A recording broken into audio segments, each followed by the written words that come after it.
அன்பர்களே, அறவோர் யார், கயவர் யார் என்பதை காட்டுகிற வகையிலே யூதேய நாட்டு வளம் அமைகிறது. அது அமைதி நிறைந்த ஒரு நாடாக திகழ்கிறது. அங்கே போர் என்பது இல்லை என்பதை காட்டுகிற வகையிலே மிக அழகான கற்பனை நயமிக்க ஒரு செய்யுளை நாட்டு படலத்திலே இறையடியார் வீரமாமுனிவர் நமக்கு தருகிறார். பொறியார் திருப்போல் தலை பசிய கோள் நிறுவி நீர்னார் தலை நேர நேர் வளைவோடு பழுத்த ஆரம் வானும் சென்னல் அறுத்து அறிகொண்டு போய் அங்கன் போர் இதுவாம் என கழித்தனர் போர்பல புனைவார் என்று நாட்டு வளத்தை அவர் சொல்வதை பார்க்கிறோம்.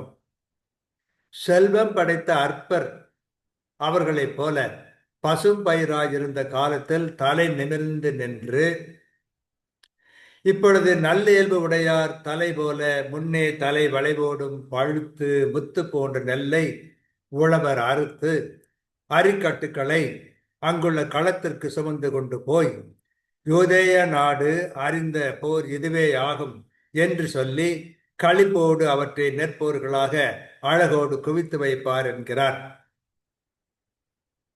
அதன் பொருள் என்ன? அற்பர்களான செல்வர்கள் தலை நிமிர்ந்து நிற்பர். அதே போன்று முதிராத கதிர்கள் நிமிர்ந்து நிற்கின்றன. நன்கு விளைந்த கதிர்கள் சான்றோர் மனம் போல தலை தாழ்த்தி உள்ளன. அவற்றை அறுத்து கட்டி போராக எடுத்துச் செல்கின்றனர் உழவர்கள். யூதேயா நாட்டில் நெற்போர்தான் உண்டு, வேறு தீமை பயக்கும் போர்கள் இல்லை என்று அவர்கள் மகிழ்ந்து கழிக்கின்றார்கள்.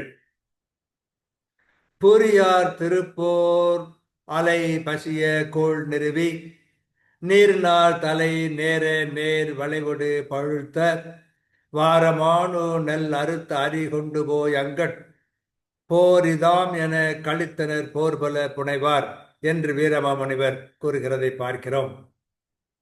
திருக்குறளின் மனம் வீசுகிற வகையிலே அருள் செல்வம் செல்வத்தில் செல்வம் பொருள் செல்வம் பூரியார் கண்ணும் உள்ள என்று சொல்லுகிற அந்த திருக்குறள் மனம் கமல் வகையிலே இறையடியார் வீரமாமுனிவர் யூதேய நாட்டு வளத்தை சொல்லும்போது அங்கு பகை வளர்க்கிற போர் இல்லை, நெற்போர் தான் உண்டு என்று நகைச்சுவையாக சொல்லுகிறார்.